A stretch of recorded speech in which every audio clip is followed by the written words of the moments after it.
மதுரை மத்திய தொகுதியில் திமுக வேட்பாளர் அமைச்சருமான PDR பழனிவேல் தியாகராஜன் ஆதரித்து கனிமொழி MP மதுரை ஜின்னாத்திரில் பகுதியில் பிரச்சாரம் செய்தார். பின்னர் கனிமொழி பேசும்போது கூறியதாவது: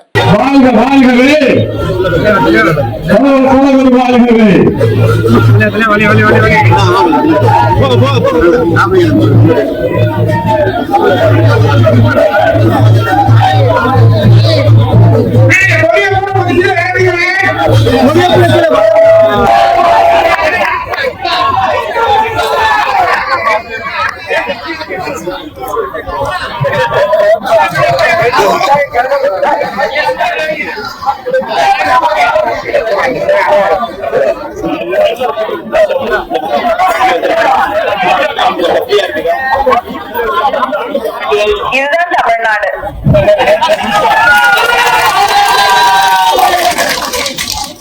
அங்க வாங்க ஊதுறாங்க, கொஞ்ச நேரம் அமைதியா இருங்கன்னு சொன்னது இஸ்லாமிய சகோதரர்கள் இல்லை. இந்த பக்கத்துல இருக்கக்கூடிய அவங்க என்ன மதம்னு எனக்கு தெரியாது, நெத்தியில குங்குமம் போட்டு வச்சிருக்காங்க, ஹிந்துக்கள் தான். அதனால ஒருவரை ஒருவர் மதிக்கக்கூடிய தமிழ்நாடு. பிஜேபியோட திருமங்கலம் திருப்பரங்குன்றத்திலே அவர்கள் உருவாக்க நினைக்கக்கூடிய அந்த வேறுபாடுகள், காழ்ப்புணர்ச்சிகள், வெறுப்பு அரசியல் என்பது தமிழ்நாட்டுல நடக்கவே நடக்காது.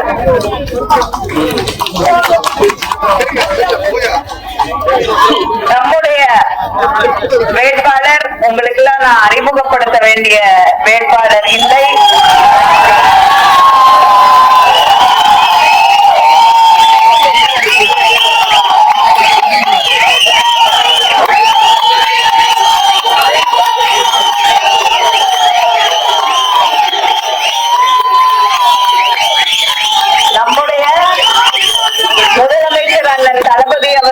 தேர்ந்தெடுத்து உங்கள் கைகளிலே ஒப்படைத்திருக்கக்கூடிய வேட்பாளர்,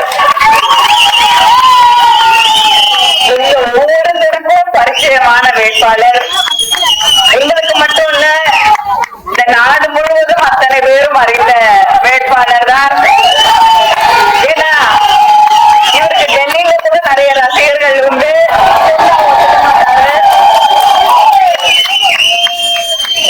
நிறைய பேர் வந்து சொல்லுவாங்க எங்களுக்கு PDR ரொம்ப பிடிக்கும் அப்படின்னு. எந்த இடத்துல போனாலும் ரொம்ப நல்லா பேசுறாரு, பிஜேபியில இருக்கக்கூடிய ஒன்றிய அமைச்சர்களை சரியாக கேள்வி கேட்கிறார் என்ற அந்த பெருமையை தன்னிடம் வைத்துக் கொண்டிருக்கக்கூடிய ஒரு வேட்பாளரை தான் நம்முடைய முதலமைச்சர் அவர்கள் தேர்ந்தெடுத்து உங்கள் கைகளிலே ஒப்படைத்திருக்கிறார்கள். அதே நேரத்துல நம்மளுடைய தேர்தல் அறிக்கையை நிறைய பேர் கேட்கிறாங்க, இது சாத்தியமா? இந்த தேர்தல் அறிக்கை உங்களால நிறைவேற்ற முடியுமா? உங்களுக்கு அதுக்கு பணம் இருக்கிறதா? என் கஜானாவிலே காசு இருக்கிறதா என்று கேள்வி கேட்கிறார்கள். நம்முடைய முதலமைச்சர் அந்த தேர்தல் அறிக்கை குழுவிலே இடம்பெற்றே தீர வேண்டும் என்று போட்ட ஒரு உறுப்பினர் தான் PDR அவர்கள். காரணம், அது எதுவா இருந்தாலும் அது சாத்தியமா, நடைமுறைக்கு ஒத்து வருமா, நம்ம கிட்ட அதுக்கான பணம் இருக்கிறதா என்று பார்த்துத்தான் தேர்தல் அறிக்கை உருவாகி இருக்கிறது என்பதற்கு அத்தாட்சியாக என் அருகிலே நின்று கொண்டிருக்கக்கூடியவர் தான் உங்களுடைய வேட்பாளர் நம்முடைய PDR அவர்கள். அவருக்கு உதயசூரியன் சின்னத்திலே வாக்களித்து உங்களுடைய மேலான பொன்னான வாக்குகளை அவருக்கு அளித்து அவரை வெற்றி பெற செய்ய வேண்டும் என்று உங்களை எல்லாம் வேண்டி கேட்டுக்கொள்கிறேன். தொடர்ந்து உங்களுக்காக பாடுபடக்கூடிய ஒரு வேட்பாளர், ஒரு சட்டமன்ற உறுப்பினர், இந்த பகுதியிலே இருக்கக்கூடிய மக்களை தொடர்ந்து சந்தித்து தான் செய்திருக்கக்கூடிய மக்களுக்கான பணிகளை அவர்களிடம் எடுத்து சொல்லி தொடர்ந்து மக்களை சந்தித்து அவர்களுடைய குறைகளை வீடு வீடாக பகுதி பகுதியாக சென்று உங்களுக்கு ஏதாவது கோரிக்கை இருக்கா, குறைகளா இருக்கா அப்படின்னு கேட்டு தெரிந்து கொண்டு அதை சரி செய்து தரக்கூடிய ஒருவர் தான் இங்கே மீண்டும் வேட்பாளராக இருக்கக்கூடிய நம்முடைய பிடிஆர் அவர்கள்.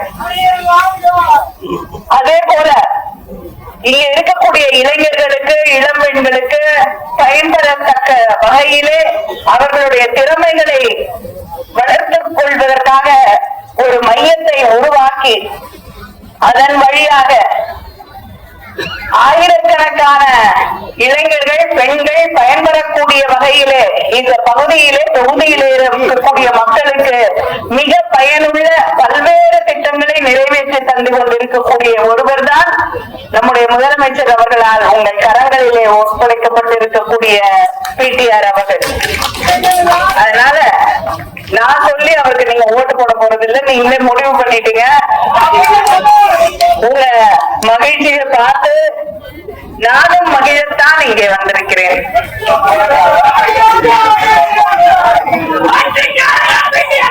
அவர் ஜெயிக்கணும்ன்றதுக்காக தான் எதிர்கட்சியில இருக்கக்கூடியவர்கள் ஒருவேளை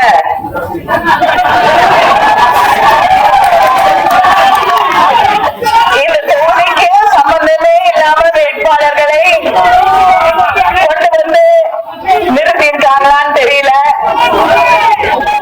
அதனால இப்பொழுது இந்த தேர்தல் பிரச்சாரத்திலே என்னுடைய வாழ்த்துக்களையும் பிடிஆருக்கு நான் தெரிவித்துக் கொள்கிறேன்.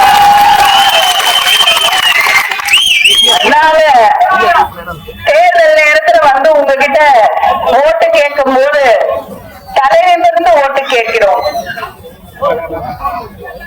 முத்துவேல் கருணாநிதி ஸ்டாலின் 5 ஆண்டு கால ஆட்சி செய்திருக்கக்கூடிய சாதனைகளை சொல்லி உங்களிடம் வாக்கு கேட்கிறோம்.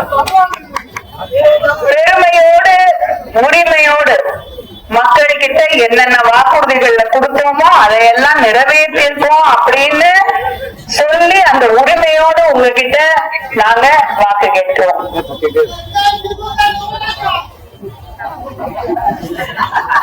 நம்முடைய அண்ணன் தளபதி அவர்கள் சென்ற தேர்தலின் போது மகளிர் உரிமை தொகை 1000 ரூபாய் வழங்குவேன் என்று வாக்குறுதி அளித்தார்கள்.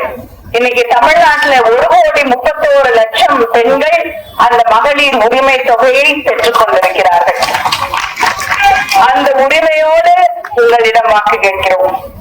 மகளிர் விடியல் பயணம் முதல்ல ஆட்சி பொறுப்பேற்றுக் கொண்ட போது நம்முடைய முதலமைச்சர் அவர்கள் அன்றே கையெழுத்து போட்டது விடியல் பயணம் திட்டத்துல.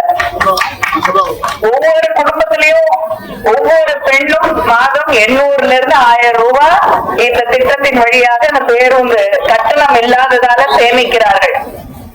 அந்த உரிமையோடு உங்ககிட்ட வந்து நாங்க வாக்கு கேட்கிறோம். புதுமை பெண் திட்டம், தமிழ் புதல்வர், கல்லூரிக்கு போகக்கூடிய மாணவர்களுக்கு, மாணவிகளுக்கு மாதம் 1000 ரூபாய் வழங்கி இருக்கிறோம்.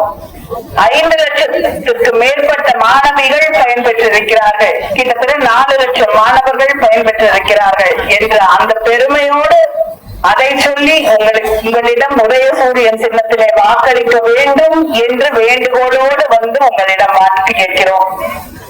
மக்களை தேடி மருத்துவம் 2 கோடி பேருக்கு மேல வீடு தேடி போய் மருத்துவ சேவைகளை செய்து கொண்டிருக்கிறோம். அந்த ஆட்சி, அதன் பெயரால் உங்களிடம் உதயசூரியன் சின்னத்திலே வாக்களியுங்கள் என்று சொல்லி வாக்கு கேட்கிறோம். நிறைய பேர் சொல்லுவாங்க திமுக ஆட்சி பிடிஆர் கையை பார்த்தாலே தெரியும், அவர் வெற்றியை பார்த்தாலே தெரியும் உங்களுக்கு. திமுக ஆட்சி இந்துக்களுக்கு எதுவும் செய்ய மாட்டாங்கன்னு சொல்லுவாங்க. நான் பக்கத்துல ஒரு முழு இந்துவை வச்சுட்டு உங்ககிட்ட ஓட்டு கேட்கிறேன். கடவுள் மீது, கோயில் மீது, மதத்தின் மீது நம்பிக்கை இருக்கக்கூடிய, கோயிலுக்கு செல்லக்கூடிய ஒருவருக்காகத்தான் உங்களிடம் நான் வாக்கு கேட்கிறேன். அந்த திராவிட முன்னேற்ற கழக ஆட்சி 4000 கோயிலுக்கு மேல குடமுழக்கு செய்திருக்கிறார்கள். நாங்கதான் இந்துக்கு காவிரிக்காரர்கள் சொல்லக்கூடியவர்கள் யாரும் இதை செய்ததில்லை.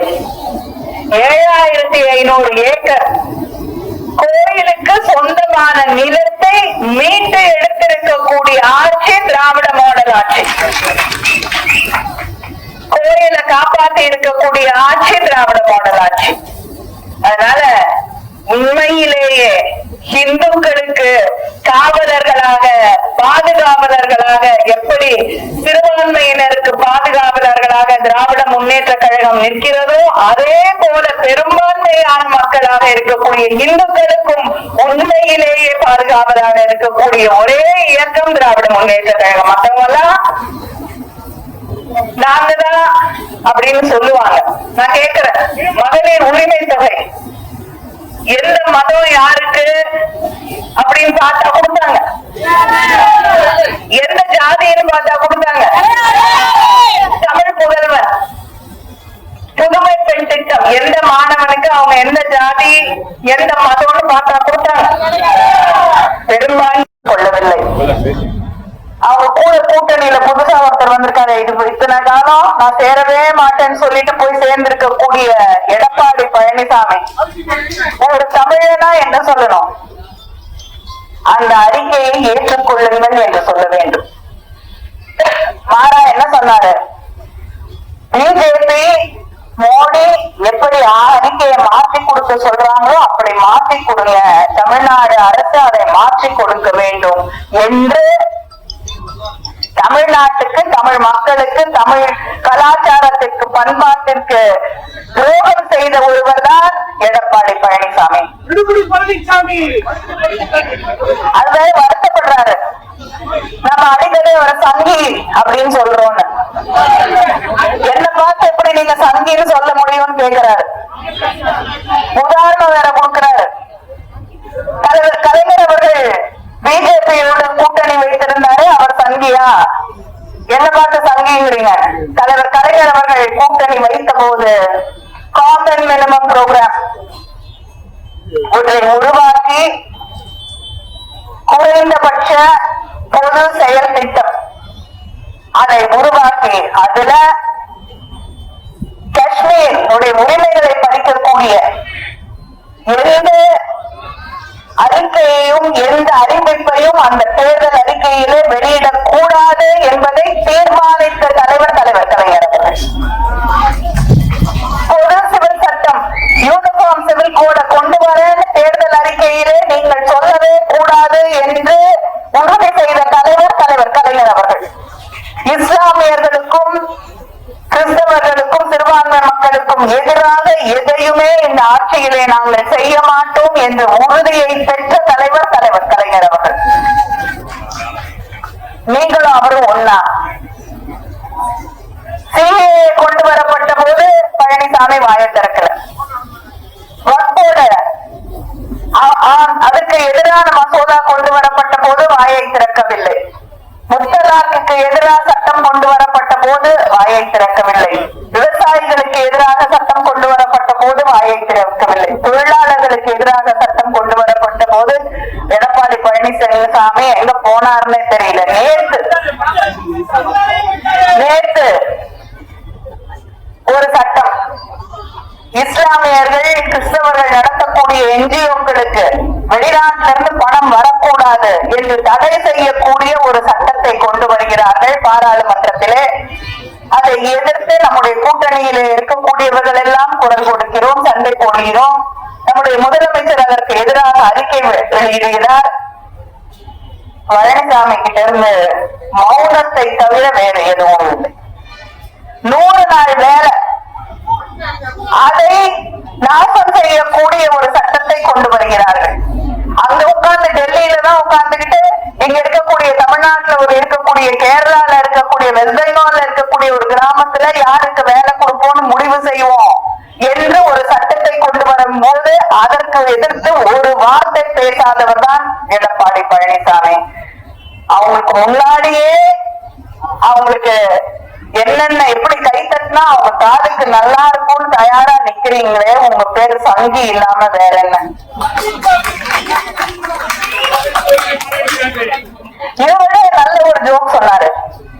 உங்க சகோதரி டெல்லிக்கு அனுப்புறீங்களே காங்கிரஸ் ஒரு கூட்டணி பேச, அப்ப நீங்க எல்லாம் சங்கி இல்லையா அவங்க சங்கி இல்லையான்னு கேட்டாரு. பிஜேபியோட கூட்டணி பேச போனாதான் சங்கி,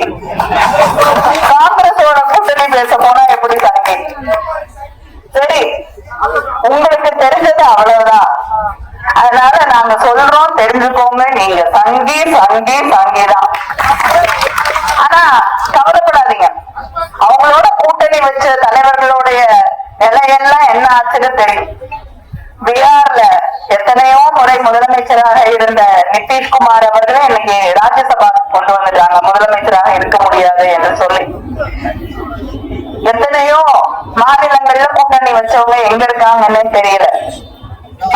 பழனிசாமி அவர்களே உங்களுக்கு எந்த மாநிலம் பிடிக்கும்னு தேர்ந்தெடுத்து வைத்துக் கொள்ளுங்கள், நிச்சயமா அமித்ஷா அவர்கள் உங்களுக்கு அங்கே ஆளுநராக போகக்கூடிய வாய்ப்பை தருவார். கவர்னரா போலாம். ஏதாவது ஒரு மாநிலத்திற்கு நீங்க கேட்ட மாநிலத்திற்கு அது தருவாங்களான்னு தெரியல.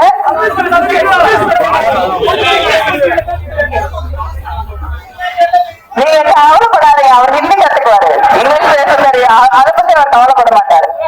அதனால ஒன்றை நான் சொல்ல விரும்புகிறேன், நமக்கு எதிராக இருக்கக்கூடிய கூட்டணி தமிழர்களுக்கு எதிரான கூட்டணி. அந்த கூட்டணி இங்கே தமிழ்நாட்டிலே ஒரு பிடி மண்ணை கூட அவர்களுக்கு சொந்தம் என்று எடுத்துவிடக் கூடாது. என்னுடைய பிரச்சாரத்தை நான் கீழடியிலே தொடங்கினேன். இந்த தேர்தலே கீழடிக்கும் நாக்பூருக்குமான போராட்டம், போர் என்பதை ஒவ்வொரு தமிழனும் உணர்ந்து கொள்ள வேண்டும். அந்த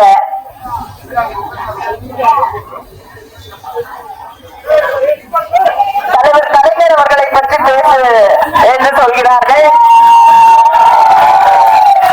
தமிழ்நாட்டுல யார் பேசினாலும் தலைவர் கலைஞர் அவர்களை மறந்துவிட்டு பேச முடியாது. நம்ம இன்னைக்கு இந்த மேடையில இங்க நின்ன நானும் பிடிஆரும் உங்களை எல்லாம் பார்த்து பேசிக்கிட்டு இருக்கோம்னா அதுக்கு காரணம் தலைவர் கலைஞர் அவர்கள் தான். இன்னைக்கு தமிழ்நாட்டுல இத்தனை பேரும் மத மாச்சரியங்கள் இல்லாமல் ஒன்றாக நின்று கொண்டிருக்கிறோம் என்றால் அதற்கு காரணம் திராவிட இயக்கம், தலைவர் கலைஞர் அவர்களை போன்றவர்கள் தான். அதனால அவங்களெல்லாம் மறந்துட்டு தந்தை பெரியாரையோ பேரறிஞர் அண்ணாவையோ தலைவர் கலைஞர் அவர்களையோ மறந்துவிட்டு தமிழ்நாட்டிலே அரசியல் என்பது ஒன்று இல்லை இல்லை இல்லை என்பதை நான் பெருமையோடு மகிழ்ச்சியோடு தெரிவித்துக் கொள்கிறேன். அதனால் அவங்களோட வழியில இன்று நடந்து கொண்டிருக்கக்கூடிய நம்முடைய திராவிட மாடல் ஆட்சி எத்தனையோ சாதனைகளை செய்து வைக்கிறது.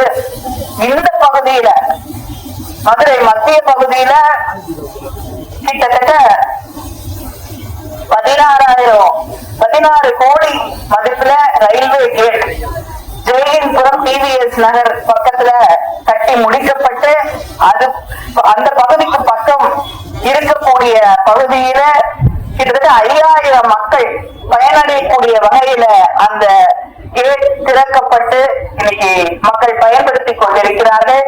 மதுரை மத்திய தொகுதிக்கு உட்பட்ட வேலை இல்லா இளைஞர்களுக்கு நம்ம முதல்ல சொன்னது போல தொழில் பயிற்சியை நம்முடைய வேட்பாளர் பிடிஆர் அவர்கள் அளித்துக் கொண்டிருக்கிறார்கள். அதனால அந்த பகுதியில் இருக்கக்கூடிய பல இளைஞர்களுடைய எதிர்காலத்தை உறுதி செய்திருக்கிறார். மதுரை மாநகராட்சி கீழ் கிட்டத்தட்ட 23 கோடி மதிப்பீட்டுல 148 சாலைகளை புதுப்பிக்கும் பணி நிறைவேற்றப்பட்டு அது மக்கள் பயன்பாட்டிற்கு தரப்பட்டிருக்கிறது. இப்படி எத்தனையோ சாதனைகளை செய்து தந்திருக்கக்கூடிய நம்முடைய ஆட்சியில இந்த பகுதியில இன்னைக்கு கலைஞரை பத்தி சொன்னாங்க. மதுரையிலேயே நகராட்சியாக இருந்ததை மாநகராட்சியாக அறிவித்து அதை மாநகராட்சியாக மாற்றி தந்தது நம்முடைய தலைவர் கலைஞர் அவர்கள் தான். அது மட்டும் இல்லாம இந்த பகுதியில நாம் ஆட்சிக்கு மறுபடியும் வந்த பிறகு மீனாட்சி அம்மன் கோயிலை சுத்தி ஹெரிட்டேஜ் வாக் மரபு நடை ஒன்று தொடங்கப்படும். வெள்ளக்கல் பகுதியில பயோமைனிங் ப்ராஜெக்ட் விரைந்து முடிக்கப்படும். மதுரையில ஒரு செம்மொழி பூங்கா உருவாக்கி தரப்படும். முக்கிய வீதிகளோட நடைபாதைகள் சீரமைக்கப்படும். மல்டி லெவல் பார்க்கிங், இங்க போக்குவரத்துக்கு இடைஞ்சலாக வண்டிகள் நிறுத்தப்படுவதை தவிர்க்க மல்டி லெவல் பார்க்கிங் உருவாக்கப்படும். அனைத்து தரப்பு மக்களுக்கும் பயன்படக்கூடிய வகையிலே சமூக நல கூடங்கள் உருவாக்கப்படும். இளைஞர்களுக்காக முதல்வர் படைப்பகம் இந்த பகுதியில் இருக்கக்கூடிய மக்களுக்காக உருவாக்கி தரப்படும் என்பதை நான் தெரிவித்துக் கொள்கிறேன். அது மட்டும் இல்லாம உங்க அத்தனை பேருக்கும் தெரியும், நம்முடைய முதலமைச்சர் அவர்கள் இந்த தேர்தல் அறிக்கையிலே உறுதி அளித்திருக்கிறார்கள். மகளிருக்கான உரிமை தொகை 1000 2000 உயர்த்தி வழங்கப்படும் என்று அறிவித்திருக்கிறார்கள். அது மட்டும் இல்லாம விவசாயிகளுக்கு மீட்டர் இல்லாத புதிய மோட்டார்கள் வழங்கப்படும் என்று அறிவித்திருக்கிறார்கள். நிச்சயமா உங்களுக்கு நிறைய உறவினர்கள் இருப்பாங்க கிராமப்புறங்கள்ல, அவங்க கிட்ட மகிழ்ச்சியோடு தெரிவித்துக் கொள்ளுங்கள். முதலமைச்சர் அவர்கள் இலவசமாக கட்டணம் இல்லாமல் புதிய மோட்டார்களை கிட்டத்தட்ட 20 லட்சம் விவசாயிகளுக்கு மேல் பயன்பெறக்கூடிய வகையிலே அந்த திட்டத்தை அறிவித்திருக்கிறார்கள். அதிமுக ஃப்ரிட்ஜ் உங்க வீட்டுல ஃப்ரிட்ஜ் இருந்தா இன்னொரு ஃப்ரிட்ஜ் வச்சுக்கிட்டு என்ன செய்யறது? அதனால உங்களுக்கு என்ன வேணுமோ அத நீங்களே வாங்கிக்கோங்க என்று சொல்லக்கூடிய வகையிலே உங்களுக்கு ஒரு கூப்பன் வழங்கப்படும். 8000 ரூபாய்க்கான அந்த கூப்பன்ல உங்களுக்கு ஃப்ரிட்ஜ் வேணும்னா நீங்க ஃப்ரிட்ஜ் வாங்கலாம், வாஷிங் மெஷின் வேணும்னா வாஷிங் மெஷின் வாங்கலாம், கிரைண்டர் வேணும்னா கிரைண்டர் வாங்கலாம். டிவி இருக்கு, என்ன பண்றதுன்னா பெரிய டிவி வாங்கணும்னா இந்த 8000 ரூபாயை பயன்படுத்தி பழைய டிவியை கொடுத்துட்டு பெரிய டிவியா ஒரு புது டிவியை வாங்கலாம். கிரைண்டர் இருக்கு, நான் பெரிய கிரைண்டரா வாங்கி மாவரைச்சு நானே 2000 ரூபாய் கொடுக்குறேன்னு இருக்காரு முதலமைச்சர். அதை வச்சு நான் தொழில் தொடங்க போகிறேன்னா சகோதரிகள் அதையும் செய்யலாம். அதனால நம்ம வாக்குறுதி கொடுத்தா நிறைவேற்றுவோம். மற்றவங்களோட வாக்குறுதியை யாரும் படிச்சு பார்க்க கூட தயாரா இல்லை, என்னன்னு தெரிஞ்சுக்கிறதுக்கு தயாரா இல்லை. முதலமைச்சர் 5000 ரூபாய் கொடுத்தாருன்னா உங்க பேங்க்ல 5000 ரூபாய் போட்டாருன்னா நாங்க 10,000 ரூபாய் போடுறோம்ன்றாங்க. அந்த 10,000 ரூபாய் அவங்க ஆட்சிக்கு வரதும் போறதில்லை, போடவும் போறதில்லை. அது மோடி எந்த வாக்குறுதியையும் நிறைவேற்றாதவர்கள். இளைஞர்கள் படிக்கக்கூடிய இளைஞர்களுக்கு தரக்கூடிய 1000 ரூபாய் உதவித்தொகை 1500 நம்முடைய ஆட்சியிலே அடுத்து வரக்கூடிய நம்முடைய ஆட்சியிலே உயர்த்தி வழங்கப்படும். இதையெல்லாம் செய்ய போறோம். வருவாங்க நமக்கு எதிராக இருக்கக்கூடிய கூட்டணியில வந்து ஓட்டு போடுங்கன்னு சொல்லுவாங்க. அவங்க கிட்ட திரும்பி கேளுங்க, எய்ம்ஸ எப்ப கட்டி முடிப்பீங்கன்னு கேளுங்க. கட்டிக்கிட்டே இருக்காங்க, நீங்க என்னைக்கு அத கட்டி முடிப்பீங்கன்னு கேளுங்க. மதுரைக்கு மெட்ரோ கொடுக்க முடியாதுன்னு சொன்னீங்கல்ல, இப்ப ஏன் வந்து இங்க ஓட்டு கேக்குறீங்கன்னு கேளுங்க. ஏன்னா மதுரையை விட குறைந்த ஜனத்தொகை இருக்கக்கூடிய எத்தனையோ ஊருக்கு மெட்ரோ கொடுத்திருக்காங்க. ஆனா தமிழ்நாடுன்னு வந்த பொழுது கசக்கிறது பணம் ஒதுக்குறதுக்கு. மெட்ரோ கொடுக்க மாட்டேன்ட்டாங்க. நமக்கு தர வேண்டிய நிதி அதை தருவதில்லை. நம்ம பிள்ளைகளுக்கு படிக்கிறதுக்கு தர வேண்டிய நிதி ஹிந்தி படிச்சாதான் உங்களுக்கு முன்மொழி கொள்கையை ஏற்றுக்கொண்டால்தான் உங்களுக்கு நிதி அளிக்கப்படும் என்று நம்முடைய பிள்ளைகள் படிப்பிலே கை வைக்கக்கூடியவர்கள்.